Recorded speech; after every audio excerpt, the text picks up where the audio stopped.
Bonjour les amis. Le 12 mai, il ne reste que quelques heures avant l'expiration de l'ultimatum lancé par l'Europe, les États-Unis et l'Ukraine au président russe Vladimir Poutine concernant un cessez-le-feu de 30 jours. Mais d'après les dernières nouvelles, il devient déjà évident que nous ne verrons bien sûr pas de sanctions ce soir à minuit. En revanche, le 15 mai, nous verrons de grandes et vastes négociations à Istanbul. Parce qu'aujourd'hui, le président américain Donald Trump a déclaré que dans le cadre de son voyage dans les pays du Golfe Persique, il compte désormais se rendre aussi à Istanbul, où aura lieu la rencontre entre Poutine et Zelensky. Selon Trump, il est convaincu que Poutine et Zelensky seront à Istanbul, et qu'il s'y joindra également. Mais ici, le puzzle des événements commence à s'assembler. Parce que, pour faire court, je rappelle qu'il y a littéralement une semaine et demie, Donald Trump a déclaré qu'il demanderait à Recep Tayyip Erdogan d'être le médiateur dans ces négociations. À ce moment-là, nous ne savions pas encore qu'elles auraient lieu le 15 mai. Après cela, il est devenu connu que, par une étrange coïncidence, c'est précisément en Turquie, du 13 au 16 mai, qu'aura lieu un sommet informel des représentants de l'OTAN, et que le secrétaire d'État américain Marco Rubio s'y rendra. Lorsque Poutine a déclaré qu'il voulait des négociations le 15 mai à Istanbul, le ministre français des Affaires étrangères, Barrot, a annoncé que l'Europe voulait également être présente à ces négociations.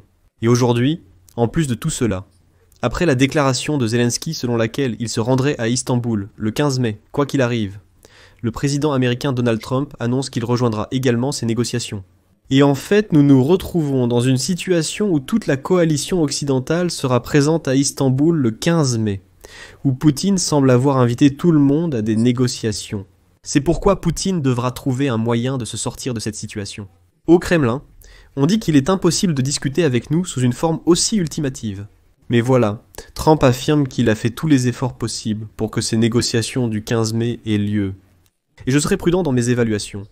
Et je dirais que je suppose qu'en réalité, il y a eu des négociations en coulisses entre Washington et Moscou.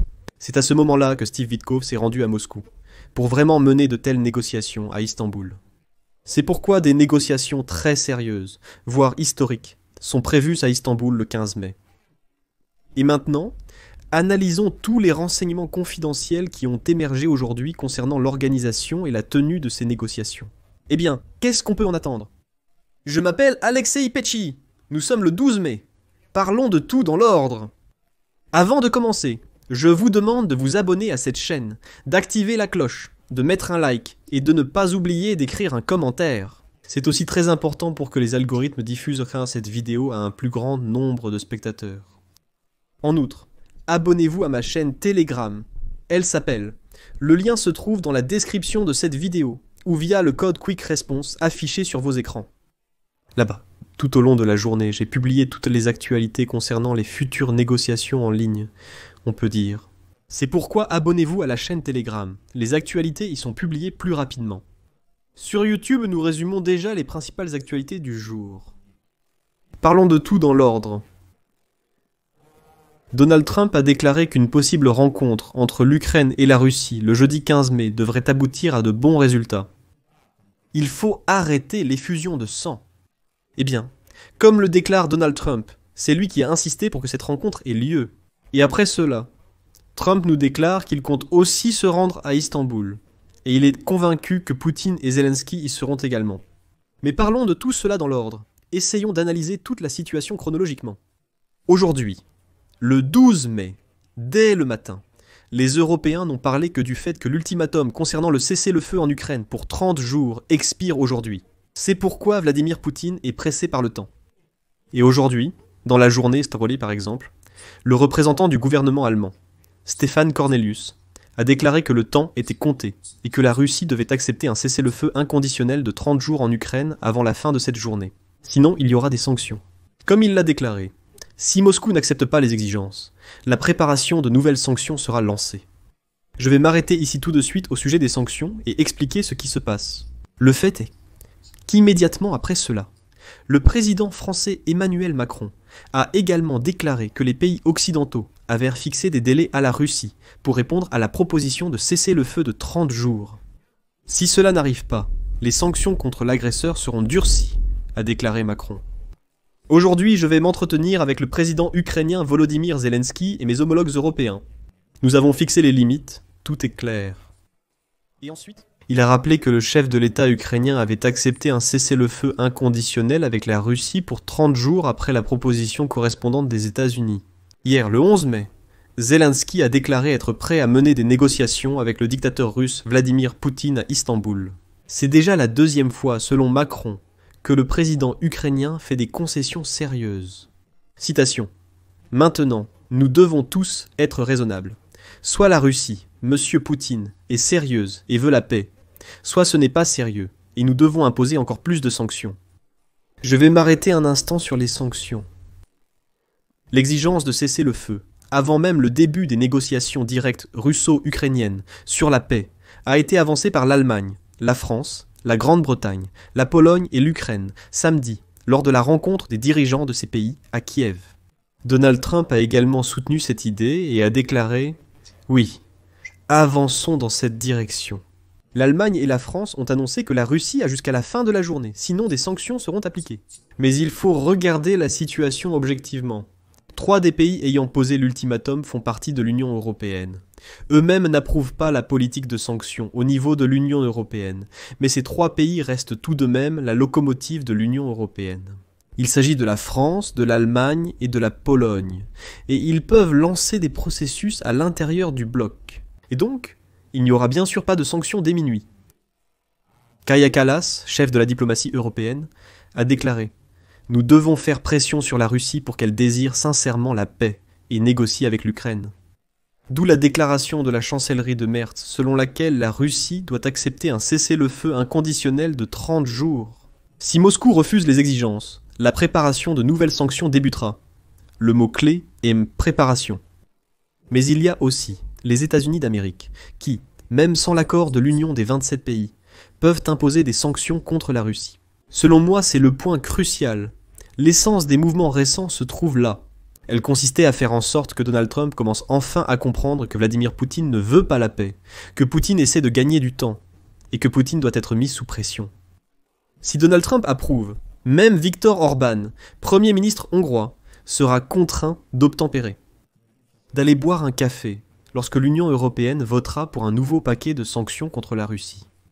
Après cela, le porte-parole du dictateur russe, Dmitri Peskov, est monté sur scène et a déclaré que le Kremlin ne considérait pas les ultimatums concernant la question de la trêve avec l'Ukraine et insistait sur la reprise des négociations directes à Istanbul sans conditions préalables. C'est ainsi que Peskov a réagi aux menaces de l'Europe d'imposer des sanctions supplémentaires contre la Russie si celle-ci ne consentait pas à un cessez-le-feu de 30 jours en Ukraine. Il a déclaré avec audace qu'on ne pouvait pas parler à la Russie sur le ton des ultimatums. Voici la citation de Peskov. « Un tel langage d'ultimatum est inacceptable pour la Russie. Il ne convient pas. On ne peut pas parler à la Russie sur ce ton. » Il a ensuite souligné que la Russie était prête à des négociations à Istanbul sans aucune condition préalable. Le président russe a fait une déclaration, comme vous le savez. Dans cette déclaration, en particulier, notre position concernant la reprise des négociations directes à Istanbul, sans aucune condition préalable, est clairement et sans équivoque exposée. Il s'agit donc des mêmes négociations directes qui ont été interrompues par la partie ukrainienne en 2022. Ensuite, le représentant du dictateur russe a ajouté que le président turc, Recep Tayyip Erdogan, a confirmé hier lors d'une conversation téléphonique sa volonté de faire tout son possible pour organiser des négociations entre la Russie et l'Ukraine à Istanbul. C'est tout ce que je peux dire pour le moment sur ce sujet, a résumé Dmitri Peskov. Ainsi, Peskov a en fait rejeté la proposition de trêve de 30 jours entre l'Ukraine et la Russie.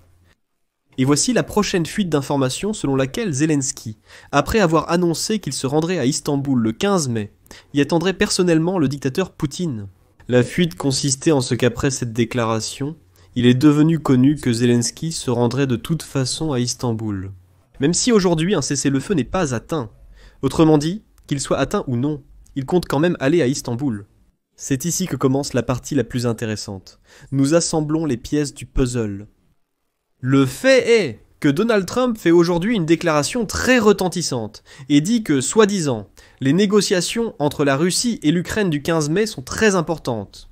Et il a, comme qui dirait, fait tous les efforts possibles pour qu'elles aient lieu. Laissant entendre que c'est précisément l'administration du président américain qui menait de telles négociations en coulisses afin d'organiser ce format de discussion. Je rappelle ici que pendant les 2 dernières semaines, toute l'équipe de Trump, quelqu'un, faisait allusion. Quelqu'un disait directement que nous voulons amener la situation au point où l'Ukraine et la Russie s'assiéront directement l'une en face de l'autre et commenceront à discuter entre elles. Nous verrons. Si le dialogue fonctionne, nous aiderons. Sinon, nous pourrons nous retirer de ces négociations. Après cela, comme on le sait, Donald Trump part déjà, demain, le 13 mai, pour les pays du Golfe Persique, l'Arabie Saoudite, les Émirats Arabes Unis et le Qatar. Je vous recommande de regarder l'épisode dédié à ce sujet sur ma chaîne. C'est très intéressant de voir quelles relations se développent actuellement entre les États-Unis et le Moyen-Orient. Et là-bas, il aura lieu du 13 au 16 mai. Et voilà qu'aujourd'hui, Donald Trump donne une conférence de presse et déclare qu'il envisage la possibilité de se rendre à Istanbul, où une rencontre entre la Russie et l'Ukraine pourrait avoir lieu jeudi. Et ensuite, il ajoute qu'il pense que Vladimir Poutine et Volodymyr Zelensky seront également présents là-bas. Nous rassemblons maintenant toutes les pièces du puzzle, la première chose à laquelle il faut prêter attention. Donald Trump a depuis longtemps exprimé son désir d'impliquer Recep Tayyip Erdogan comme médiateur dans le processus de négociation. Erdogan s'est dit prêt à offrir une plateforme pour de telles négociations. Et aujourd'hui, la Turquie a annoncé une éventuelle rencontre entre l'Ukraine et la Russie. Et voici le ministre des Affaires étrangères de Turquie, Hakan Fidan, qui a déclaré, je cite, « Notre position sur la guerre en cours entre l'Ukraine et la Russie est claire depuis le début. Notre président l'a répété. La Turquie s'efforce de jouer son rôle avec toutes ses institutions. » Et ensuite, il a rappelé que la semaine dernière, le président de la Turquie, Erdogan, a eu une activité diplomatique intense. En particulier, il a parlé avec le président des États-Unis, Donald Trump, le président de la France, Emmanuel Macron, et le président russe, Vladimir Poutine. Selon lui, il est crucial que la Turquie soit au cœur de ces négociations.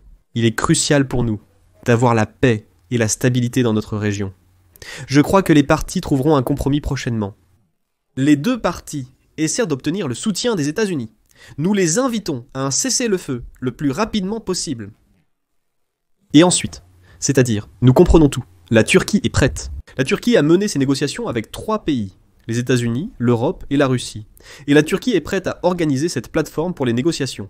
Zelensky déclare qu'il se rendra à Istanbul, que le cessez-le-feu soit atteint ou non aujourd'hui, le 12 mai. Par la suite, Jean-Noël Barrot, ministre des Affaires étrangères français, affirme que l'Europe souhaite également participer aux négociations à Istanbul. Et il est évident que les Européens seront aussi à Istanbul le 15 mai. J'expliquerai un peu plus tard pourquoi. On continue. Le secrétaire invité des États-Unis d'Amérique, Marco Rubio, se trouvera justement en Turquie à cette période, pour une réunion informelle des diplomates de l'OTAN. C'est pourquoi je dis que les Européens y seront aussi. Eh bien, il se trouve que les circonstances ont fait que tout le monde sera au même endroit. Trump prévoit également de visiter Istanbul. À Washington, des rumeurs circulaient sur une possible rencontre entre Donald Trump et Poutine lors de la visite de Trump au Moyen-Orient. Plus tard, Trump a rejeté cette possibilité, déclarant ne pas être certain qu'une telle rencontre aurait lieu. Et maintenant, Trump parle du fait qu'il réfléchit à un voyage. Je cite Donald Trump. « Je pense à un voyage à Istanbul. Je crois que Poutine et Zelensky seront là-bas. » Trump pense également que la Russie acceptera un cessez-le-feu de 30 jours, mais seulement pendant les négociations à Istanbul. Autrement dit, nous rassemblons les pièces du puzzle et nous comprenons que les Européens, l'élite américaine et l'élite ukrainienne seront à Istanbul le 15 mai. Trump peut en fait facilement se trouver quand même dans les pays du Golfe Persique pendant cette période. D'ailleurs, le 15, il sera aux Émirats Arabes Unis. Il lui sera facile de partir rapidement de là-bas pour Istanbul afin d'y mener des négociations. De plus, le 16 mai, il sera au Qatar. Et le Qatar occupe actuellement une position de médiateur maximal dans plusieurs conflits à travers le monde, donc cela profite aussi au Qatar. C'est-à-dire que tout le monde sera là-bas. Poutine a peur de se rendre à Istanbul. Au Kremlin, on laisse entendre que les négociations doivent être menées par des diplomates, mais Trump croit que Poutine viendra quand même à Istanbul. Donc, si toute l'élite occidentale se réunit à Istanbul, la Russie n'a pas d'autre choix que d'aller au dialogue. Si Poutine ne va pas à Istanbul, Trump pourrait être vexé, car il affirme que c'est grâce à lui. Je vais encore citer Trump. La rencontre de jeudi entre la Russie et l'Ukraine est très importante.